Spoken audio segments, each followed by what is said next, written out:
2025 June 6-ാം തീയതി മുതൽക്കാണ് ഗുരുഗോവിന്ദം എന്ന award കൊടുക്കാൻ തീരുമാനമായിട്ട് നടപ്പിലാക്കിയത്. അതിൻ്റെ കാര്യം എന്താണെന്ന് വിചാരിച്ചിട്ടുണ്ടെങ്കിൽ അതിനിപ്പോൾ നേരത്തെ പറഞ്ഞ മാതിരി നമ്മുടെ രഘുരാജൻ്റെയും ജയരാജൻ്റെയും, അതായത് ജ്യേഷ്ഠാനുജന്മാർ രണ്ടാളുടെയും പിന്നെ കുടുംബത്തിൻ്റെയും ഒരു വലിയൊരാഗ്രഹമാണ് പറഞ്ഞത്. അതായത് അവരുടെ ആഗ്രഹപ്രകാരം അത് തുടങ്ങി വെക്കണം എന്ന് പറയുക. അപ്പോൾ ഞാൻ എന്ത് പറഞ്ഞു വെച്ചിട്ടുണ്ടെങ്കിൽ, ഈ ജീവിച്ചിരിക്കുമ്പോൾ തന്നെ വേണോ, അത് കഴിഞ്ഞ് മരിച്ചതിന് ശേഷമൊക്കെ അല്ലേ ഈ അവാർഡൊക്കെ കൊടുക്കുന്നത്, അങ്ങനെ പോരേന്ന് ചോദിച്ചപ്പോൾ അല്ല, അച്ഛൻ ജീവിച്ചിരിക്കുമ്പോൾ തന്നെ അത് നടത്തണം എന്നാണ് ആഗ്രഹം എന്ന് പറഞ്ഞു. അങ്ങനെ എന്നാൽ ശരി ആയിക്കോട്ടെ എന്ന് പറഞ്ഞു. അങ്ങനെ ജീവിച്ചിരിക്കുമ്പോൾ തന്നെ ആയിക്കോട്ടെ എന്നുള്ള ഉറപ്പോട് കൂടിയിട്ടാണ് ഈ 2025 ജൂൺ 6-ാം തീയതി, അന്ന് എൻ്റെ പിറന്നാളുമാണ്, പിറന്നാളിനോട് അനുബന്ധിച്ചിട്ട് അവാർഡ് കൊടുക്കാൻ തീരുമാനിച്ചത്. അത് ഇത്തവണ കലാമണ്ഡലത്തിലെ വേഷം അധ്യാപകനായിട്ടുള്ള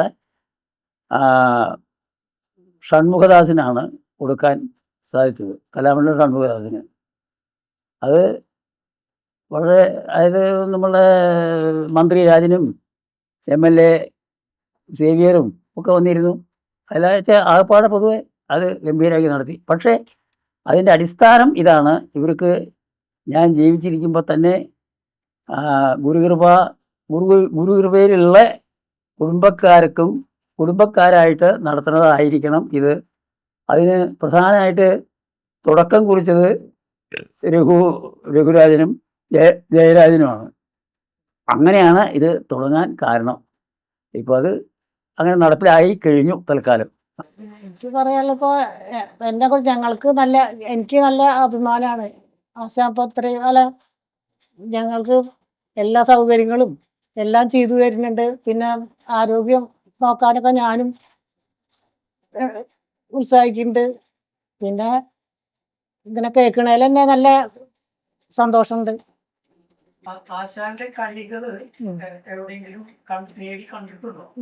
ധാരാളം പോവാറുണ്ട്.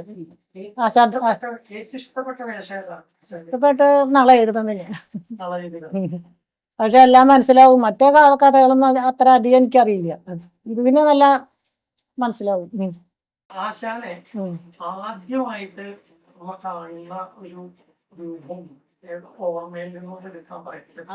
അതിപ്പോ എൻ്റെ അച്ഛൻ്റെ മരുമകനാ.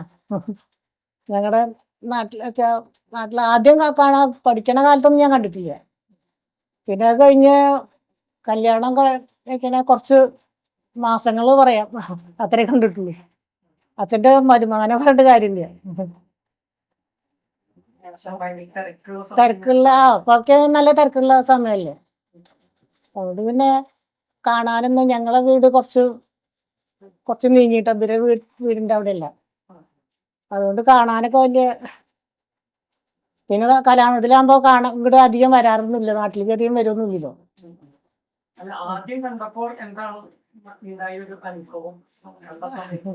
അതൊന്നിപ്പോ എന്താ പറയാ, പറയാം. ആദ്യം കണ്ടപ്പോ നല്ല ഇതായി തോന്നി. പിന്നെ അച്ഛനൊക്കെ അച്ഛൻ്റെ മരുമകനല്ലേ, പെങ്ങളുടെ മകനാണ്. അപ്പൊ അതുകൊണ്ട് അവർക്ക് നല്ല പരിചയമുള്ള, എനിക്കാണ് പരിചയക്കുറവ്. നന്നായി തോന്നി. ഇപ്പൊ കലാമണ്ഡലത്തിന്റെ വളർച്ചയില് ഒരു വലിയ സംഭാവന നൽകിയ ഒരാളാണ് ആശാൻ, ഗോപി ആശാൻ. അപ്പോൾ കലാമണ്ഡലം ഗോപി എന്ന് അല്ല, ഇതില് അവിടെ ഒരു പെശകുണ്ട്. പെശകല്ല, വലിയ സംഭാവന മറ്റുള്ളവരുടെ കൂടെ തന്നെ. അതെ, ഞാൻ ചെയ്യുക എന്നുള്ളതല്ല, മറ്റുള്ളവർക്കൊപ്പം ഒരു വ്യക്തി ഞാനായിട്ടും ഉണ്ട് എന്ന് മാത്രമേ അതിൽ പറയാൻ വയ്ക്കൂ. അതും ഇപ്പോൾ വേറൊരു കാര്യം, കലാമണ്ഡലം വളർച്ചയ്ക്ക്, അല്ലെങ്കിൽ കലാമണ്ഡലത്തിൻ്റെ വളർച്ചയ്ക്ക് കോട്ടം തട്ടാത്ത വിധത്തിൽ മുന്നോട്ട് കൊണ്ടുപോകാൻ എൻ്റെ കലാപരിപാടിയിൽ പ്രത്യേകം ശ്രദ്ധ പതിപ്പിച്ചിരുന്നു എന്നാണ് അതിൻ്റെ സാരാംശം. അതെ. അല്ല, ഞാൻ ചോദ്യം അപ്പോൾ അത്രയും നിസ്തുലമായ സേവനം കലാമണ്ഡലത്തിന് വേണ്ടിയിട്ട് നൽകിയിട്ടുള്ള ആളാണ് കലാമണ്ഡലം ഗോപി ആശാൻ. ഇപ്പം ഈ വർത്തമാനകാലത്ത് പുരോഗമനപരമായ ആശയങ്ങളും ചിന്തകളൊക്കെ വളർന്നു വന്ന ഈ വർത്തമാനകാലത്തിലാണ് ഗോപി ആശാൻ അവിടെ നിന്ന് വിരമിച്ചതിന് ശേഷം അതിന്റെ നിർവാഹക സമിതി അംഗമായിട്ടിരിക്കുമ്പോൾ ഇപ്പൊ നമ്മുടെ സഖാവ് ടി കെ വാസുവേട്ടനൊക്കെ ഉവ്വ് ഉവ്വ്. ഒരുമിച്ചിട്ടുള്ള ആ നിർവാഹക സമിതിയാണ് കലാമണ്ഡലത്തിൽ ഒരു പുതിയ ധീരമായ തീരുമാനം എടുക്കുന്നത്. അതായത് പെൺകുട്ടികൾക്കും കഥകളി പഠിക്കാം എന്നുള്ളത്. അങ്ങനെ ഒരു തീരുമാനത്തിലേക്ക് എത്താൻ എന്താണ് കാരണം? അത് 2-3 കാരണങ്ങൾ പറയാം. അതായത് ലേശം നീണ്ട കഥയാണ്, എങ്കിലും ചുരുക്കിയിട്ടാണ് പറയാം. ഉം. കലാമണ്ഡലത്തിൽ പെൺകുട്ടികളെ എടുക്കാത്തതിന് ആക്ഷേപം ധാരാളം ഉണ്ടായിരുന്നു. ആ, അതായത് കഥകളിക്ക് ആ, പെൺകുട്ടികളെ എടുക്കാത്തതിന്. നൃത്തവിഭാഗത്തിലേക്കുണ്ട്, ഉണ്ട്. അതായത് മോഹിനിയാട്ടം പഠിക്കാൻ ഒക്കെ പെൺകുട്ടികളുണ്ട്. എന്നാൽ അന്നൊക്കെ എന്തുണ്ടെന്ന് വിചാരിച്ചിട്ടുണ്ടെങ്കിൽ കലാമണ്ഡലത്തിൽ ഞാൻ നേരത്തെ പറഞ്ഞ മാതിരി മോഹിനിയാട്ടവും അത് കഴിഞ്ഞ് ഭരതനാട്യവും ഒക്കെ വന്നു കഴിഞ്ഞു. ഉണ്ട്. പിന്നീടുള്ള കലകളാണ് ഓട്ടം തുള്ളൽ, കൂടിയാട്ടം ഉണ്ടല്ലോ, ആ, ആ, അതൊക്കെ വന്നത്. അപ്പോൾ ഈ ഓട്ടം തുള്ളൽ പെൺകുട്ടികളെ എടുക്കുന്നുണ്ട്, ഉം, കൂടിയാട്ടത്തിൽ പെൺകുട്ടികളെ എടുക്കുന്നുണ്ട്. ഉം, അപ്പോൾ ആൾക്കാർ ചോദിക്കുന്നത് എന്തുകൊണ്ട് ഈ കഥകളിക്ക് വയ്യ എന്ന് ചോദിക്കുന്നുണ്ട്. ഉം, ഉം. അപ്പോൾ അന്ന് ചോദിക്കൽ മുമ്പേ തുടങ്ങിയിരിക്കുന്നു. മുമ്പേ വെച്ചിട്ടുണ്ടെങ്കിൽ ഒരു ഒരു 10-80 കഴിയുമ്പോഴേക്കൊക്കെ ഏകദേശം ആൾക്കാർ ഇത് ചോദിച്ചു തുടങ്ങിയിട്ടുണ്ട്. പക്ഷേ അതിലൊന്നും അങ്ങനത്തെ ശ്രദ്ധ കൊടുത്തിട്ടില്ല. അതേമാതിരി തന്നെ ഇപ്പോൾ കഥകളിക്ക് എടുക്കണം എന്നുള്ളത് ആലോചിക്കാൻ പ്രധാന കാരണം 2 ഒന്ന്, ആൾക്കാരുടെ ഈ ആക്ഷേപം ഇല്ലാതെയാക്കി തീർക്കുക. ഉം, ഒന്ന്. ഉം. 2, കലാമണ്ഡലത്തിൽ ആൺകുട്ടികളെ കിട്ടാനുള്ള വിഷമതകൾ. കഥകളി. അതെ, കഥകളിക്ക് ഉം, ആൺകുട്ടികളെ കിട്ടാനുള്ള വിഷമതകൾ. അതിപ്പോൾ കലാമണ്ഡലത്തിൽ ആൺകുട്ടികളെ കിട്ടാത്തതിൻ്റെ കാരണം നമുക്കത് പറയുമ്പോൾ കുറച്ച് ചരിത്രമാവും. അതിപ്പോൾ പറയുന്നു. അതല്ല, അത് രക്ഷിതാക്കളുടെ ബന്ധപ്പാട് വിഷമതകളാണ്. ഉം, ഉം, കലാമണ്ഡലത്തിൽ നിന്ന് കഥകളി പഠിച്ച് പുറത്തേക്ക് ഇറങ്ങിക്കഴിഞ്ഞിട്ടുണ്ടെങ്കിൽ എന്ത് ചെയ്യും? ഈ ഒരു ചോദ്യം ആദ്യം മുതൽക്ക് ഉണ്ട്. ഉം, ഉം. അത് കാരണം കൊണ്ട് എന്തുണ്ടെന്ന് വെച്ചാൽ രക്ഷിതാക്കൾക്ക് കലാമണ്ഡലത്തിൽ കഥകളി പഠിക്കാൻ വേണ്ടിയിട്ട് അന്ന് ഈ സ്കൂളൊന്നുമില്ല. ഉം, ഉം. ആദ്യം മുതൽക്കേ. ഉം, ഉം, ഉം. അപ്പോൾ പിന്നീടാണല്ലോ അതൊക്കെ വന്നത്. ഉം, അപ്പോൾ ആ കഥകളി പഠിച്ചു കഴിഞ്ഞാൽ ആ കുട്ടികൾക്ക് ജോലിയൊന്നും കിട്ടിയില്ലെങ്കിൽ എന്ത് ചെയ്യും എന്നുള്ളൊരു പ്രശ്നം കാരണം കൊണ്ട് കുട്ടികളെ അധികം കലാമണ്ഡലത്തിലേക്ക് വിടാതെ ആയി തുടങ്ങി. അപ്പോൾ ആൺകുട്ടികളുടെ എണ്ണം കുറഞ്ഞു തുടങ്ങി. ഉം. മാത്രമല്ല, ആ ആൺകുട്ടികളുടെ എണ്ണം കുറയലും ആൾക്കാരുടെ ഈ പെൺകുട്ടികളെ എടുക്കാത്തതിൻ്റെ ആക്ഷേപവും. ഉം, ഉം. അപ്പം ഞാനും ടി കെയും കൂട്ടാണ്, വാസും കൂട്ട്. ഞങ്ങൾ EB കൂടുന്നതിന് മുമ്പേ തന്നെ അതിനെ വെച്ച് ആലോചിച്ചു. അതായത് ഇങ്ങനെയായാൽ പറ്റില്ല, നമുക്ക് അതിനാണ്. അപ്പോൾ ഞാൻ അതിൽ EB കൂടിയപ്പോൾ ഞാൻ പറഞ്ഞു, നമുക്ക് ഇനി ഈ പെൺകുട്ടികളെ എടുക്കാം എന്നുള്ളൊരു തീരുമാനം എടുക്കുക ഉം, എന്ന് പറഞ്ഞു. നല്ലത് ആയിരിക്കാം എന്നാണ് നമുക്ക് വിചാരിക്കേണ്ടത്, അത് മോശമാവില്ല എന്ന് വിചാരിക്കുക. ഉം. അപ്പോൾ അങ്ങനെ പെൺകുട്ടികൾ ഡാൻസിന് വന്നിട്ട് അതിൽ ചേരാൻ ചാൻസ് കിട്ടാത്ത കാരണം കൊണ്ട് എന്താ വേണ്ടത് വെച്ചില്ലാണ്ട് അവർ കിടന്ന് കളിക്കുന്നു. ഉം, ഉം. ചില കുട്ടികൾ അത് കൂടിയാട്ടത്തിലേക്ക് പോകണം, ഉം, ചില കുട്ടികൾ തുള്ളലിലേക്ക് പോകണം, പെൺകുട്ടികൾ. ഉം. അപ്പോൾ ഇതിൻ്റെ ശേഷം കഥകളിക്ക് എന്നും കൂടി അതിൽ ഒരു അതെ, അതിൽ കുട്ടികൾ ധാരാളം വന്നു തുടങ്ങി. കഥകളിക്ക് പറഞ്ഞപ്പോഴേക്കും കുട്ടികൾ ധാരാളം കഥകളിക്ക് വന്നു തുടങ്ങി. അങ്ങനെയാണ് ഞങ്ങൾ തീരുമാനിച്ചിട്ട് അതായത് നടപ്പിലാക്കിയത്. ഇപ്പോൾ ധാരാളം പെൺകുട്ടികൾ കഥകളിക്ക് വരുന്നുമുണ്ട്. ആൺകുട്ടികളെക്കാൾ കൂടുതൽ അല്ല, ആൺകുട്ടികൾ കഷ്ടിയ എപ്പോഴും ആൺകുട്ടികൾ വളരെ കഷ്ടിയ. ശരി. അതായത് അവരിപ്പോൾ രക്ഷിതാക്കളോട് ചോദിച്ചിട്ടുണ്ടെങ്കിൽ രക്ഷിതാക്കൾ ഇതാ പറയുന്നത്, കലാമണ്ഡലത്തിൽ പഠിച്ച് പോകുന്നുണ്ടെങ്കിൽ കൈ മലർത്തല്ലാണ്ടേ വേറെ വഴിയില്ല. വേറെ ഒരു വഴിയില്ല. അപ്പോൾ അത് കാരണം കൊണ്ട് അവർ സ്കൂളിൽ പഠിച്ചിട്ടോ എന്താ വെച്ചിട്ടുണ്ടെങ്കിൽ അങ്ങനെ ആട്ടെ എന്നുള്ള മട്ടിലാണ് രക്ഷിതാക്കളുടെ മനോഭാവം. അവരിപ്പോൾ കുറ്റം കൊണ്ട് കാര്യമുണ്ടോ? ഇല്ല.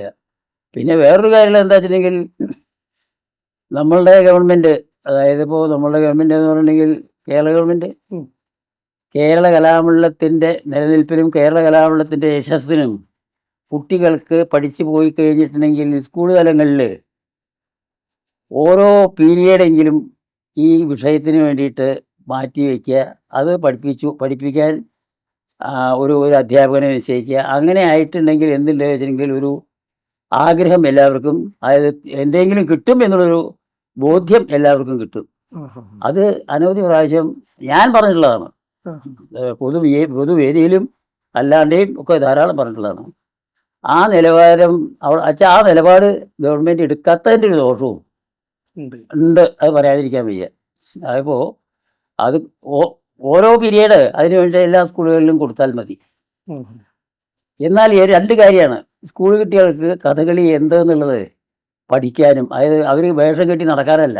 കഥകളി സ്കൂൾ കുട്ടികൾക്ക് കഥകളിയുടെ ചരിത്രം, അതിന് കഥകളി എന്ത്, കഥകളി എങ്ങനെ കണ്ടാൽ മനസ്സിലാക്കാൻ സാധിക്കും എന്നുള്ളത് മനസ്സിലാക്കാനും കൂടി ഈ പ്രയോഗം നമ്മൾ ഉപയോഗം. അതെ. അതായത് കഥകളിയെ സംബന്ധിച്ച് കുട്ടികൾക്ക് ഒരു പീരീഡ് പറഞ്ഞു കൊടുക്കുമ്പോൾ അങ്ങനെ കുറേശ്ശെ ആകുമ്പോൾ എന്തുണ്ടെന്ന് വിചാരിച്ചാൽ അവർക്ക് കഥകളി കാണണമെന്ന് ആഗ്രഹം തുടങ്ങും. അത് കഥകളി കാണണമെന്ന് ആഗ്രഹം തുടങ്ങി കഴിഞ്ഞിട്ടുണ്ടെങ്കിൽ കുട്ടികളെ സംബന്ധിച്ച് കലാവിഭാഗത്തിൽ ഒരു പ്രോത്സാഹനം അവർക്കും കിട്ടും. ഉം. ഇത് കലാമണ്ഡലത്തിന് പഠിച്ചു പോകുന്ന വിദ്യാർത്ഥികൾക്കും കിട്ടും. അപ്പോൾ ഇങ്ങനെ രണ്ടും ഗുണമുള്ള കാര്യങ്ങളാണ്. സാധ്യതകൾ തെളിഞ്ഞു. സാധ്യതകൾ ധാരാളം ഉണ്ട്. അല്ല, എന്താ വെച്ചിട്ട് തെളിയിപ്പിക്കണമെങ്കിൽ ഗവൺമെന്റ് കൂടി ഇടപെടണം. അതെ. ഇപ്പോൾ ശരിക്കും പറഞ്ഞിട്ടുണ്ടെങ്കിൽ കലാമണ്ഡലത്തിൽ ഒരു വിദ്യാർത്ഥിയെ പഠിപ്പിച്ചുണ്ടാക്കുന്നത് അധ്യാപകന്റെ ചുമതല ചില്ലറയൊന്നുമല്ല. ഉം. ആ വിദ്യാർത്ഥി നേരെയായി വരാൻ വേണ്ടിയിട്ട് ശിക്ഷ വേണ്ടി വരും. ഉം. ഉം. ഈ ശിക്ഷ വൈരാഗ്യം കൊണ്ടല്ലല്ലോ ഉണ്ടാവുന്നത്. അല്ല, അല്ല, അല്ല. ശിക്ഷിക്കപ്പെടുന്നത് സ്നേഹം കൊണ്ടും അത് മറ്റേ ഉറച്ച് കിട്ടണം വെച്ചാൽ പഠിക്കണത് നല്ലോണം പഠിക്കാൻ വേണ്ടിയിട്ടും കൂടി ആണല്ലോ. അതെ, അതെ. അപ്പോൾ ആ ശിക്ഷിക്കണത് കുട്ടികൾക്കോ അധ്യാപകർക്കോ അല്ലെങ്കിൽ രക്ഷിതാക്കൾക്കോ ഒരു മാനസിക വിഷമം ഉണ്ടാവേണ്ട ആവശ്യമില്ല. പണ്ടില്ല അതിനും, പണ്ട് അങ്ങനൊന്നുമില്ല. ഇപ്പം അതൊക്കെ ഉണ്ട്. എന്തായാലും വേണ്ടില്ല, അത് ഉണ്ടായാലും ഇല്ലെങ്കിലും ശിക്ഷിച്ച് നേരെയാക്കണതിൻ്റെ ആവശ്യം കുട്ടികൾ നേരെയാവാനാണ്. അല്ലേ? കുട്ടികൾ നേരെയാവണം, ഈ തൊഴിലിൽ അവർ പ്രഗത്ഭരാവണം എന്നുള്ള ഉദ്ദേശത്തിലാണ്. ആ പ്രഗത്ഭരാവണം എന്നുള്ള ഉദ്ദേശത്തോടുകൂടി അങ്ങനെ ചെയ്യുമ്പോൾ അധ്യാപകർക്ക്, അതായത് വേഷം പഠിപ്പിക്കുന്ന അധ്യാപകർക്ക് പഠിപ്പിച്ച് വിടാനേ പറ്റൂ. അല്ലേ? അതെ, അതെ, അതെ. പിന്നെ അവർ നേരെയാവണമെങ്കിൽ അവർ സ്വയം വിചാരിച്ചാൽ പറ്റില്ല. അവർ വേദികൾ ഉണ്ടാക്കണം. അതോടുകൂടി തന്നെ ഗവൺമെന്റ് അവരെ മാനസികമായി വളർത്തിയെടുക്കാൻ വേണ്ടി ശ്രമിക്കണം. ആ അപേക്ഷ എനിക്കുണ്ട്, അന്നുണ്ട്, ഇന്നുണ്ട്, എപ്പോഴും ഉണ്ട്. അത് പറയാതെ വയ്യാന്നർത്ഥം. അത് കുട്ടികളുടെ ഭാവിയെ സംബന്ധിച്ച് നമ്മളുടെ ഗവൺമെന്റ് കാര്യമായിട്ട് ആലോചിക്കുന്നില്ല. അല്ലെങ്കിൽ കഥകളിയോടുള്ള അവഗണനാണോ, അങ്ങനെ വല്ലതും പറയാനേ പറ്റൂ. ഞാൻ രാഷ്ട്രീയമായിട്ടുള്ള സംസാരമല്ല വിശദീകരിക്കരുത്, ഒട്ടുമല്ല. ഇത് കലാമണ്ഡലത്തിനെ പോലുള്ള സ്ഥാപനങ്ങളിൽ നിന്ന് പഠിച്ചു പോണ വിദ്യാർത്ഥികൾക്ക് ഒരു വഴികാട്ടിയായിട്ട് ഒരു ഒരു സങ്കല്പത്തിൽ കൂടി ഇത് പറയണമെന്ന് അർത്ഥമേ ഉള്ളൂ. പക്ഷേ നമുക്ക് നമുക്ക് മറ്റേ ആവശ്യത്തിന് രക്ഷിതാക്കളെ ഒന്നും തന്നിട്ടില്ലെങ്കിൽ, അല്ലെങ്കിൽ അച്ഛനും അമ്മയും ഒന്നും തന്നിട്ടില്ലെങ്കിൽ നമുക്ക് അവരോടല്ലേ പറയാൻ പറ്റൂ. അതേപോലെ തന്നെ രക്ഷിതാക്കളാണ് ഞങ്ങളുടെ കലാകാരന്മാരെ പൊതുവെ പറയാം, രക്ഷിതാക്കളാണ് കേരള ഗവൺമെന്റിന്റെ ആധികാരികളായിട്ടുള്ള എല്ലാവരും. അതായത് ഗവൺമെന്റിന്റെ ഭരണസമിതിയിൽ ഉള്ള മന്ത്രിമാരെന്ന് തന്നെ പറയാം. അതായത് സാംസ്കാരിക വകുപ്പ് മന്ത്രി മാത്രം അങ്ങനെയൊന്നും പറഞ്ഞാൽ പറ്റില്ല. അപ്പോൾ എന്തുണ്ടെന്ന് വിചാരിച്ചിട്ടുണ്ടെങ്കിൽ കലാമണ്ഡലത്തിനെ പോലുള്ള സ്ഥാപനം വളർന്നു വരണമെങ്കിൽ അതിൻ്റെ സത്തായിട്ടുള്ള കാര്യങ്ങൾ എന്തൊക്കെയെന്നുള്ളത് പറഞ്ഞു കൊടുക്കാൻ, അത് ഇവർക്ക് മന്ത്രിമാർക്കും അത് പറഞ്ഞു കൊടുത്ത് മനസ്സിലാക്കാൻ ഭരണാധികാരി ആ തലപ്പത്തിരിക്കണം. അതായത് കലാമണ്ഡലത്തിന്റെ തലപ്പത്തിരിക്കുന്ന ഭരണാധികാരി ഉണ്ടല്ലോ, ഇപ്പോ വൈസ് ചാൻസലർ അല്ലേ, അദ്ദേഹം ഇതിന്റെ സത്തുകളൊക്കെ പറഞ്ഞ് മനസ്സിലാക്കി കൊടുത്തിട്ട് ഇവിടുത്തെ ഈ വിഷമതകൾ തീർത്തു തരാൻ അങ്ങേറ്റവും ശ്രമിക്കുക എന്നുള്ളത്. ആ ശ്രമം ഫലവത്താവണമെങ്കിൽ ഈ വക കാര്യങ്ങളും കൂടി, ഈ കുട്ടികളുടെ കാര്യങ്ങളും കൂടി കൊണ്ടുവരണം. അതിന് വേണ്ടിയിട്ടുള്ള ശ്രമങ്ങൾ നടക്കണില്ല എന്ന് ഞാൻ പറയണില്ല, നടക്കുന്നുണ്ടായിരിക്കാം, ഫലവത്താവണില്ല. അതൊരു മഹാസങ്കടമായിട്ടുള്ള കാര്യമാണെന്നുള്ളത് എനിക്ക് തുറന്നു പറയാണ്ട് വയ്യ, ഇതെനിക്ക് പറയാനുള്ളൂ. അപ്പൊ ഇതൊരു ഗവൺമെന്റിന് മുമ്പിലുള്ള ഒരു നിവേദനം കൂടിയായിട്ട് അല്ല എവിടെയും പറയാൻ. ഇതിപ്പോ ഇന്റർവ്യൂ ആയതുകൊണ്ട് തുറന്നു പറഞ്ഞു. അതേമാതിരി തന്നെയാണ് ഒരു വേദിയിൽ വെച്ചിട്ട് ഇങ്ങനത്തെ ഒരു കാര്യം വന്നിട്ടുണ്ടെങ്കിൽ ഞാൻ തുറന്നു പറയുക തന്നെ ചെയ്യും. എനിക്ക് ഓർമ്മയുണ്ട്, അത് കഴിഞ്ഞ തവണ മുഖ്യമന്ത്രി നമ്മുടെ ലുലു കൺവെൻഷൻ സെന്ററിലെ ഒരു പരിപാടി മുഖാമുഖം അന്ന് ഉണ്ടായിരുന്നു. അന്ന് ഗോപിയാശാൻ മുഖ്യമന്ത്രിയോട് ഈ ഒരു ആവശ്യം അവിടെ സ്റ്റേജിൽ, അത് മുമ്പത്തെ ഇപ്പോഴത്തെ അതിൽ അന്ന് ഗോപിയാശാൻ അത് സ്റ്റേജിൽ വെച്ച് തന്നെ ആവശ്യപ്പെട്ടിരുന്നു. ഉവ്വ് ഉവ്വ്. അപ്പൊ അന്ന് മുഖ്യമന്ത്രി പരിഗണിക്കാം എന്ന വാക്കും പറഞ്ഞു. കൂടി അത് പറഞ്ഞു പറഞ്ഞു. പറഞ്ഞു. അല്ല അപ്പൊ അദ്ദേഹം പരിഗണിക്കില്ല എന്ന് ഇപ്പോഴും പറഞ്ഞില്ല. ഇല്ലില്ല ഇല്ല സാർ. ആ അല്ല ഈ പരിഗണിക്കാം എന്ന് പറഞ്ഞുകൊണ്ടായില്ല. ആ.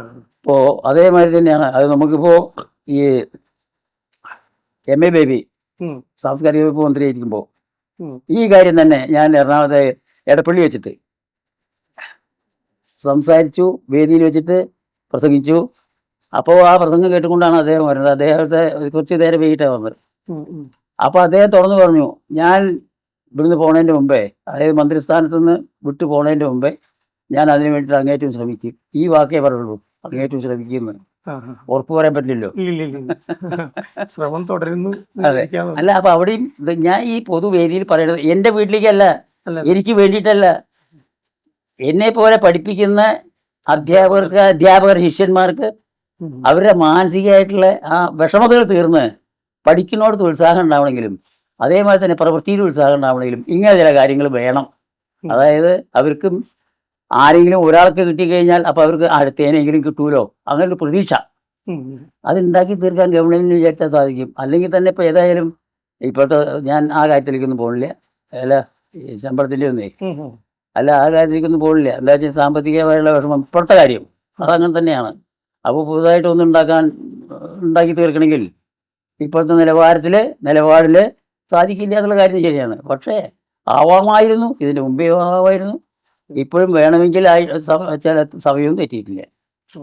ഇപ്പോൾ പെൺകുട്ടികളായാലും ഇതൊക്കെ തന്നെയാണ്. ഇപ്പോൾ കഥകളിക്ക് പെൺകുട്ടികളുടെ കൂടുതലല്ലേ, അവർക്കും കൂടി ഇങ്ങനെ ചില ചാൻസ് കിട്ടുക വിചാരിച്ചിട്ടുണ്ടെങ്കിൽ ഇത് പഠിക്കാൻ പെൺകുട്ടികൾ ഒരുപാടുണ്ടാവും. കൂടുതൽ നല്ല ആൺകുട്ടികൾ തന്നെ പിന്നെയും വന്നു തുടങ്ങും, ധാരാളം വന്നു തുടങ്ങും. പക്ഷേ ഈ വേറൊരു കാലത്ത് മലയാളികൾക്ക് ഒട്ടും ദഹിക്കാത്ത കഥയാണ് ഈ കഥകളി. മലയാളികൾക്ക് എന്നാൽ വിദേശികൾക്ക് പറ്റുകയും ചെയ്യും, ദഹിക്കുകയും ചെയ്യും. ഇത് മലയാളികളുടെ ആണല്ലോ, അതെ. അപ്പോൾ അവർക്ക് ദഹിക്കരുത്. അങ്ങനെ ഒരു കാര്യം കൂടിയുണ്ട്. എന്താ വെച്ചാൽ അതിനു വേണ്ടി ശ്രമിക്കില്ല. ഇപ്പോൾ നമ്മളുടെ കേരളത്തിലെ വിഷയം മാറി തുടങ്ങിയോ? അല്ല, കേരളത്തില് അരി കിട്ടാനല്ലേ മാത്രയിലേക്ക് പോണത്. അതെ. കേരളത്തിൽ എന്താ സ്ഥലമില്ലേ, പാടില്ലേ, നെല്ലില്ലേ വിതയ്ക്കാൻ? പണിയെടുക്കില്ല. അത് തന്നെയാണ് കാര്യം, വേറെ ഒന്നുമല്ല. പണിയെടുക്കില്ല. അതിന് കേരളത്തിൽ പറ്റില്ല. ഞാൻ പുറത്ത് പോയിക്കോളാം, എന്നിട്ട് പുറത്ത് പോയിട്ട് കല്ലിയെ പറഞ്ഞാൽ നോക്കാം, എന്നാലും കുഴപ്പമില്ല. ഇങ്ങനത്തെ മനോഭാവക്കാരായാൽ എല്ലാം അങ്ങനെ തന്നെ വരും. മറ്റൊന്ന് ആശാൻ, ഇപ്പോൾ നേരത്തെ പറഞ്ഞ പോലെ തന്നെ കലാകാരിമാരായിട്ടുള്ള കുട്ടികൾ, വനിതകൾ, പെൺകുട്ടികളും കലാകാരന്മാരായ കുട്ടികളും ഈ കഥകളിയിലേക്ക് കടന്നു വരുന്നവരോട് ആശാന് എന്താണ് ഇപ്പോൾ കഥകളിയിലേക്ക് വരുന്ന കുട്ടികളോടൊരു അല്ലെങ്കിൽ ഒരു അഡ്വൈസ് ആയിട്ട് കൊടുക്കാനുള്ളത് എന്താ? അല്ല, അഡ്വൈസ് പ്രധാനമായിട്ട് ഒന്നും കൊടുക്കേണ്ട ആവശ്യമില്ല. അവർക്ക് സ്വയം ആലോചിച്ചാൽ ചെയ്യാവുന്ന കാര്യങ്ങളിലൊക്കെ ഒന്നുമില്ല. പ്രധാനമായിട്ട് പറയുക വെച്ചാൽ, ഒന്നാമത് കഥകളി എന്ന് പറഞ്ഞുള്ളത് കുറച്ച് വിഷമം പിടിച്ച കലയാണ്, ക്ലാസിക്കൽ കലയാണ്. അത് വാചികാഭിനയല്ല, ആംഗികാഭിനയമാണ്. അപ്പോൾ അതിൽ മുദ്രകളെ കൊണ്ട് വേണം സംസാരിക്കാൻ,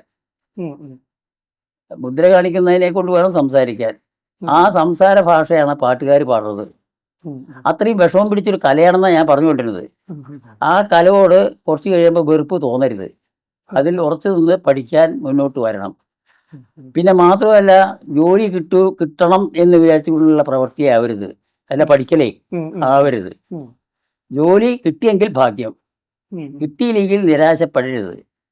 കഴിയുന്നതും നമുക്ക് സ്റ്റേജ് കിട്ടാൻ വേണ്ടിയിട്ട് നമുക്ക് ആവുന്നത്ര ഈ സ്വാധീനമുള്ള ആൾക്കാരെ സമീപിച്ചിട്ട് സ്റ്റേജ് പ്രോഗ്രാം കിട്ടാൻ വേണ്ടിയിട്ട് ശ്രമിക്കുക. അങ്ങനെ നിരാശപ്പെടാണ്ട് മുന്നോട്ട് പോവുക. ഈ വഴിക്കേ പറയാനുള്ളൂ. പഠിക്കുന്ന കാലത്ത് എപ്പോഴും അതിൽ തന്നെ ശ്രദ്ധിച്ച് മുന്നോട്ട് പോവുക. നിങ്ങളുടെ അഭ്യർത്ഥനയാണ്, അപേക്ഷയാണ്, അല്ലാണ്ട് അത് അല്ല, ഒരിക്കലും അല്ല. പിന്നെ ആശാൻ, നമുക്ക് ഇപ്പൊ ഈ അടുത്ത കാലത്ത് ചെറിയൊരു വിവാദമായ ഒരു സംഭവം കൂടിയാണ്. ഈ അടുത്ത കാലത്ത് ഇപ്പോൾ ഒരു ടീച്ചർ ഇങ്ങനെ ദളിത് കലയിൽ റാപ്പ് സംഗീതത്തിന് സ്ഥാനമില്ല എന്ന രീതിയിലൊരു വാക്യം പറയുകയുണ്ടായി. അപ്പോൾ ഞാൻ ആശാനോട് ചോദിക്കുന്നത്, സത്യത്തിൽ ഈ കലയ്ക്ക് ദളിത് കല അല്ലെങ്കിൽ സവർണ കല എന്ന് പറഞ്ഞ വേർതിരിവുണ്ടോ? അത് ഈ ചോദ്യം തന്നെ അപ്രസക്താണ്. അതായത് കലയെ സംബന്ധിച്ച് അങ്ങനെ വിചാരം പാടില്ല. ആ. അതായത് കലയ്ക്ക് രാഷ്ട്രീയമില്ല, ഉം. കലയ്ക്ക് ജാതിയില്ല, മതമില്ല, ഓ. ഒന്നുമില്ല. മനസ്സിലായില്ലേ? അല്ല, മതങ്ങൾ ക്രിസ്ത്യനും മുസ്ലിമും ഒക്കെ ഈ കലകളെ പഠിച്ചിട്ടുണ്ട്. ഉം. പ്രത്യേകിച്ചും കഥകളി തന്നെ പഠിച്ചിട്ടുള്ള ആൾക്കാർ ക്രിസ്ത്യൻസ് ഉണ്ട്. ആ. ഇപ്പോൾ ജോണിനെ സംബന്ധിച്ച് കേട്ടിട്ടുണ്ടാവും. ആ.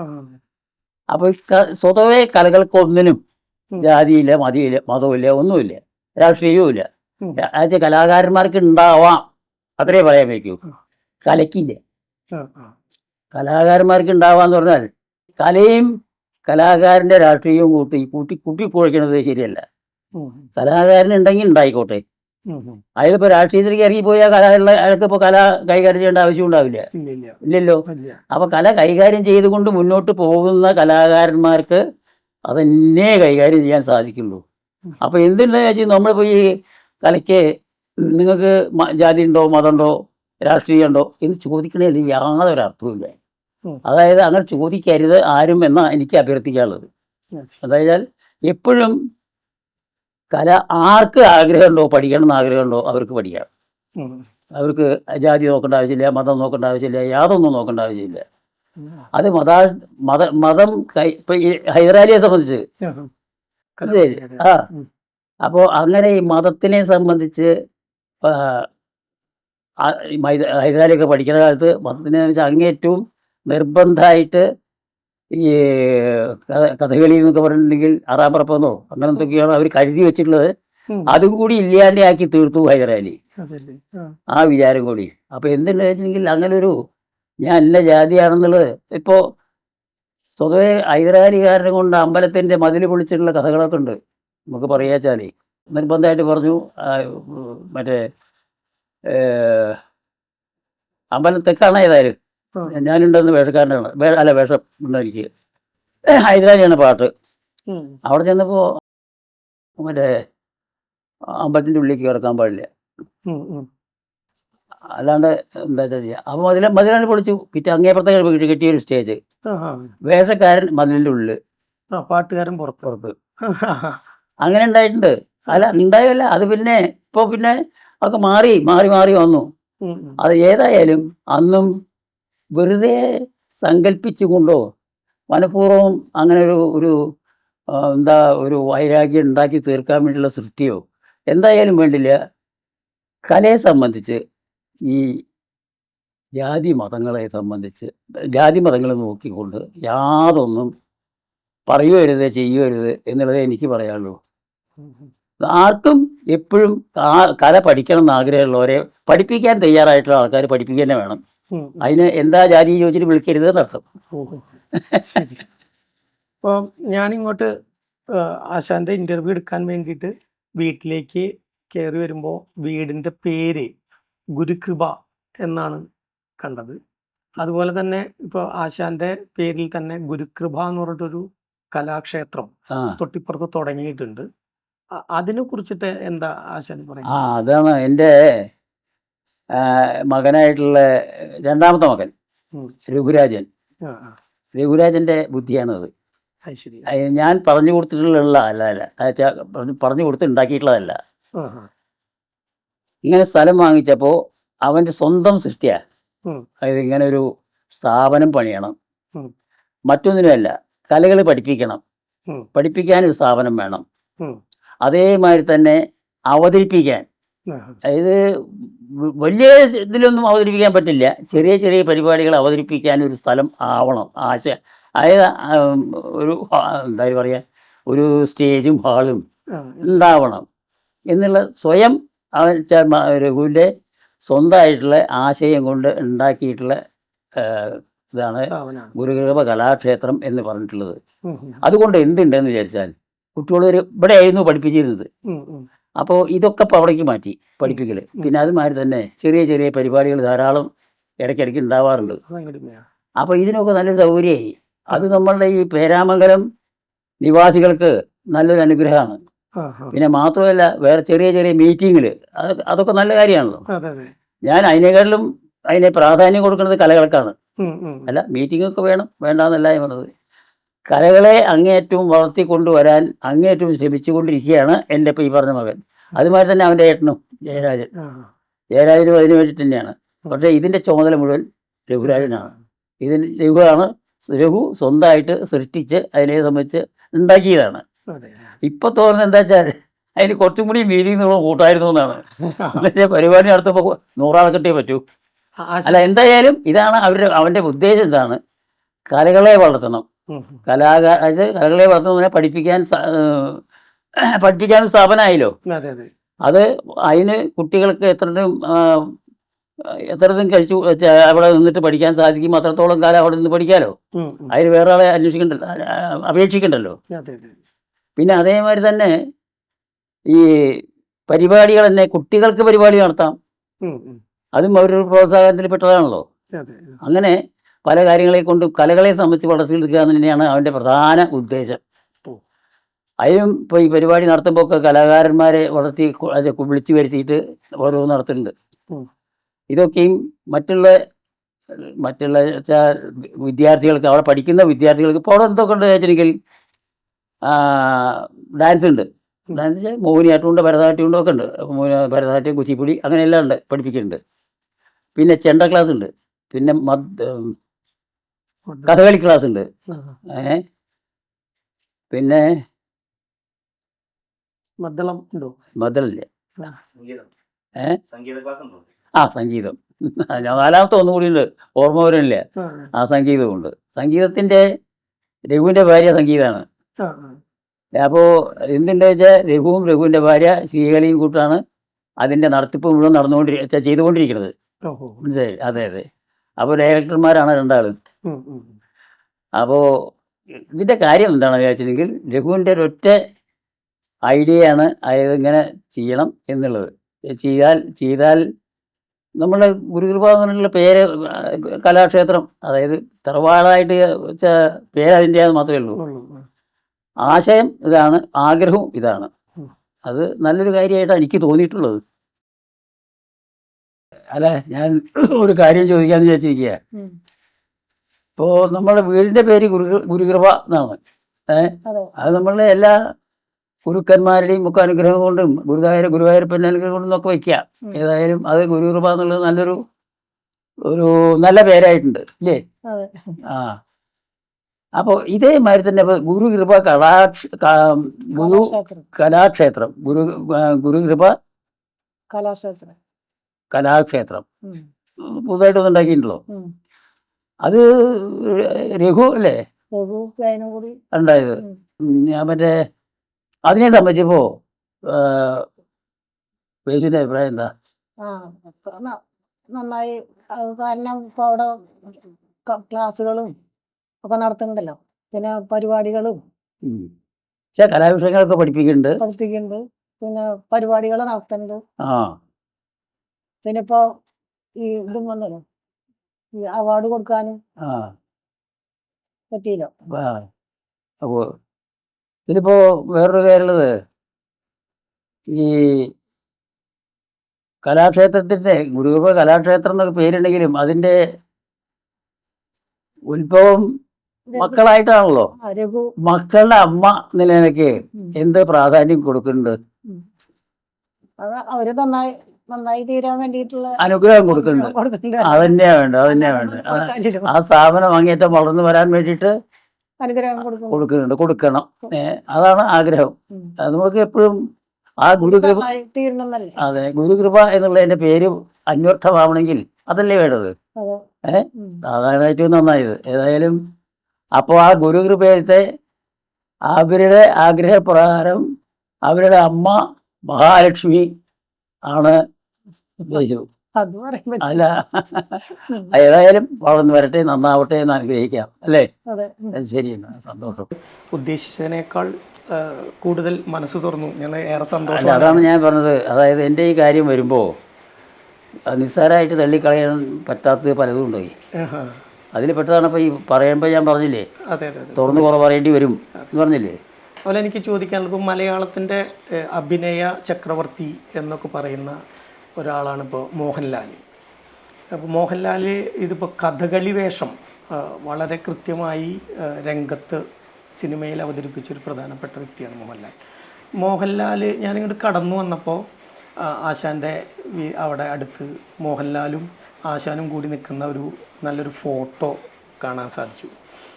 മോഹൻലാലും ആശാനും തമ്മിലുള്ള ഈ ഒരു ബന്ധം, അല്ലെങ്കിൽ ഈ വാനപ്രസ്ഥം സിനിമയിൽ ആശാനും ഒരു ചെറിയ വേഷം ചെയ്തിട്ടുണ്ട്, അതിൻ്റെ കാര്യങ്ങളൊന്ന് ഓർമ്മയൊന്നും. അല്ല, അത് പ്രത്യേകിച്ച് ഈ വാനപ്രസ്ഥം എന്ന സിനിമ പിടിക്കാൻ തീരുമാനിച്ചപ്പോൾ അത് രാമനിലയത്തിൽ വെച്ചിട്ടാണ്. അതായത് ഷാജി കരൂർ. അതെ. അപ്പോൾ അദ്ദേഹം എന്നെ വിളിച്ചു. ഞാൻ ചെന്നപ്പോൾ ഇങ്ങനെ വാനപ്രസ്ഥം കഥകളി സംബന്ധിച്ചുള്ളതാണ്, അപ്പോൾ അതിൽ ഒരു വേഷം കെട്ടണം എന്ന് പറഞ്ഞു. അപ്പോൾ ഞാൻ പറഞ്ഞു, അപ്പോൾ എനിക്ക് കാര്യം ഏകദേശം മനസ്സിലായി. എന്താ വെച്ചിട്ടുണ്ടെങ്കിൽ പ്രത്യക്ഷത്തിൽ മോഹൻലാലാണല്ലോ കഥകളി വേഷത്തിൻ്റെ നായകൻ. അതെ, നായകനായിട്ട് അവതരിപ്പിക്കുന്നത്. അപ്പോൾ ഡൂബേ നമുക്ക് പറ്റൂ. അപ്പോൾ ഞാൻ പറഞ്ഞു, തന്നെ ഞാൻ തുറന്നു പറഞ്ഞത്, കഥകളി വേഷം കെട്ടാൻ വേണ്ടിയിട്ട് എന്നെ വിളിക്കണ്ട. കാരണം എന്താ വെച്ചാൽ ഞാൻ ഡൂബായിട്ട് കഥകളി വേഷം സിനിമയിൽ അഭിനയിക്കാൻ വരുന്നില്ല. അതിനെനിക്ക് ഇവിടെ സ്റ്റേജുകളുണ്ട്, ഞാൻ അവിടെ പൊക്കോളാം. വേറെ വല്ലതും ആണെങ്കിൽ ഞാൻ ചെയ്യാൻ പറ്റുമോ നോക്കാം, കാരണം മറ്റൊന്നും എനിക്ക് പറ്റില്ല ഇതുകൊണ്ട്. അപ്പോൾ ആ വേഷം കെട്ടൽ വേണ്ട വെച്ചു. എന്നിട്ടാണ് കഥകളിയിലെ ഈ മോഹൻലാലിൻ്റെ അമ്മായി അച്ഛനായിട്ട് അഭിനയിക്കേണ്ടി വന്നത്. അപ്പോൾ എനിക്ക് ഈ അഭിനയമൊന്നും നമുക്ക് ഇങ്ങോട്ട് ദഹിക്കില്ല, ചെയ്യാൻ പറ്റൂല. എങ്കിലും ശരി, കഴിഞ്ഞു, അതൊക്കെ ഉണ്ടായി. അപ്പോൾ ആ വാനപ്രസ്ഥത്തിലാണ് ഞങ്ങൾ വല്ലാണ്ട് അടുത്തത്, ഞാനും മോഹൻലാലും കൂട്ട്. അതിനു മുമ്പ് അന്യോന്യം അറിയാമെന്നൊക്കെ ഇല്ലാണ്ട് ഇത്ര അടുപ്പം ഉണ്ടായിട്ടില്ല. അടുപ്പം അന്ന് മുതലൊക്കെ ഉണ്ടായിട്ടുള്ളത്. അത് അങ്ങേറ്റവും ഒരു സുഹൃത്തുക്കളായിട്ടുള്ള അടുപ്പം തന്നെയായിട്ട് മാറി. സുഹൃത്തുക്കൾ എന്ന് പറഞ്ഞിട്ടുണ്ടെങ്കിൽ ഇപ്പോൾ അദ്ദേഹത്തിന് ഒരുപാട് സുഹൃത്തുക്കളുണ്ടായിരിക്കും, എന്തൊക്കെ അത് നമുക്ക് അന്വേഷിക്കേണ്ട ആവശ്യമില്ല. ഏതായാലും ആ കാലത്താണ് ഈ അടുപ്പം കൂടുതലുണ്ടായിട്ട് ഞങ്ങൾ ഒന്നിച്ച് പല കാര്യങ്ങൾക്കും ഉണ്ടായത്. അങ്ങനെ എൻ്റെ 80-ാം പിറന്നാളിന് അദ്ദേഹം മറ്റേ ഹെലികോപ്റ്ററിൽ തിരുവനന്തപുരത്ത് നിന്ന് ഇവിടേക്ക് വന്നു, ലുലുവിലേക്ക്. അതിപ്പോൾ എല്ലാവരുടെതിലും അദ്ദേഹം പോയിട്ടുണ്ടാവില്ല. അല്ല, അദ്ദേഹത്തിൻ്റെ സഹപ്രവർത്തകരുടെ അടുത്തേക്കൊക്കെ പോയിട്ടുണ്ടാവും. എങ്കിലും ശരി, അതിപ്പോൾ മറ്റുള്ള നമുക്കൊന്നും അന്വേഷിക്കേണ്ട ആവശ്യമില്ല. അല്ലേ? അങ്ങനെയാണ് ഈ അടുപ്പത്തിൻ്റെ പേരിലാണ് അദ്ദേഹം ഇവിടേക്കും വന്നത്. ഷൂട്ട് ഒരു ദിവസം ഒഴിവില്ലാതെ ഷൂട്ട് തന്നെയാണ്. അപ്പോൾ അതിനെ എനിക്ക് അത്രയും പറയാനുള്ളൂ. വലിയ അടുപ്പമുള്ള വ്യക്തിയാണെന്ന് അർത്ഥം. ഇപ്പോഴും ആ ബന്ധം തുടരുന്നുണ്ടല്ലേ? വളരെ ബന്ധം തുടരാൻ ഞങ്ങൾ തമ്മിൽ കണ്ടാലില്ല കുഴപ്പം, കാണാറില്ല. പിന്നെ മാത്രമല്ല, ഫോണിൽ കൂടെ സംസാരിക്കുന്നത് എനിക്കും ഇഷ്ടമല്ല, അദ്ദേഹത്തിനും ഇഷ്ടമല്ല. എന്താ പിന്നെ സംസാരിക്കുന്നത്? താങ്കൾക്ക് എപ്പോഴും ഷൂട്ടിംഗ് ഇല്ലേ ചോദിക്കുക, അങ്ങോട്ട് ചോദിക്കുമ്പോൾ ഇങ്ങോട്ട് എനിക്ക് കളിയില്ലേ എന്ന് ഇങ്ങോട്ടും ചോദിക്കുക. ഇത് സാധാരണ ചെയ്യാൻ ബുദ്ധിമുട്ടാണ്, ഉണ്ടാവില്ല. അപ്പോൾ അത് അടുപ്പാണ്. ശരി, അങ്ങേറ്റവും അടുപ്പാണ്. അപ്പോൾ നമുക്ക് എന്തായാലും വൈൻഡപ്പ് ചെയ്യാം. ഏറെ സന്തോഷം ഇത്രയും നേരം ഞങ്ങളുടെ കൂടെ സഹകരിച്ചതിന്. ഞങ്ങളുടെ പ്രേക്ഷകരോട് കഥകളിയെക്കുറിച്ചും ആശാൻ്റെ ജീവിതത്തെക്കുറിച്ചും ചെറിയ രീതിയിലുള്ള ഒരു യാത്ര നടത്താൻ തയ്യാറായതിന് കലാമണ്ഡലം ഗോപി ആശാന് VNext എനിക്കും അങ്ങേയറ്റം നന്ദിയുണ്ട്. അതായത് നിങ്ങൾ വന്നിട്ട് എൻ്റെ ഒരു ഇൻ്റർവ്യൂ എടുത്തത് ഒരു ഫലവത്തായി തീരട്ടെ എന്നൊരാശയുണ്ട്. മനസ്സിലായില്ലേ? ആഗ്രഹം മറ്റൊന്നുമല്ല. എന്താ വെച്ചാൽ പലരും ഒരുപാട് ഇൻ്റർവ്യൂകൾ കഴിഞ്ഞിട്ടുണ്ട്, ഒരുപാട് മറ്റേ ഈ ഡോക്യുമെൻ്ററിയിൽ കഴിഞ്ഞിട്ടുണ്ട്. അതൊന്നും ഇപ്പോൾ മോശമായിട്ടുണ്ട് ഞാൻ പറയില്ല, ഞാനും അധികം കണ്ടിട്ടുമില്ല, എടുത്ത് കൊണ്ടുപോയിട്ടുണ്ടെന്നേ ഉള്ളൂ. അങ്ങനെയല്ലാതെ ഇത് മറ്റുള്ളവർക്ക് ഉപകാരപ്രദമായെങ്കിൽ ഞാൻ ഭാഗ്യവാൻ, നന്നായി, സന്തോഷമുണ്ട്. അല്ല, അത്രയേ പറയാനുള്ളൂ. നമുക്ക് ആവശ്യം എന്താ വെച്ചാൽ ഞാൻ നേരത്തെ പറഞ്ഞത് തന്നെ, അതായത് എൻ്റെ മനസ്സിലത്തെ കാര്യങ്ങൾ തുറന്നു പറയാൻ സാധിച്ചു എന്നുള്ളതിന് ഇപ്പോഴും മുഴുവനായിട്ടില്ല, എങ്കിലും ശരി കുറേയൊക്കെ സാധിച്ചുല്ലോ, അതിൽ വലിയ സന്തോഷമുണ്ട്. അതുകൊണ്ട് ആ കാര്യങ്ങൾ നമുക്ക് ഫലവത്താക്കി തീർക്കാൻ ഇതുകൊണ്ട് സാധിച്ചു വെച്ചാൽ മഹാഭാഗ്യം. സന്തോഷം.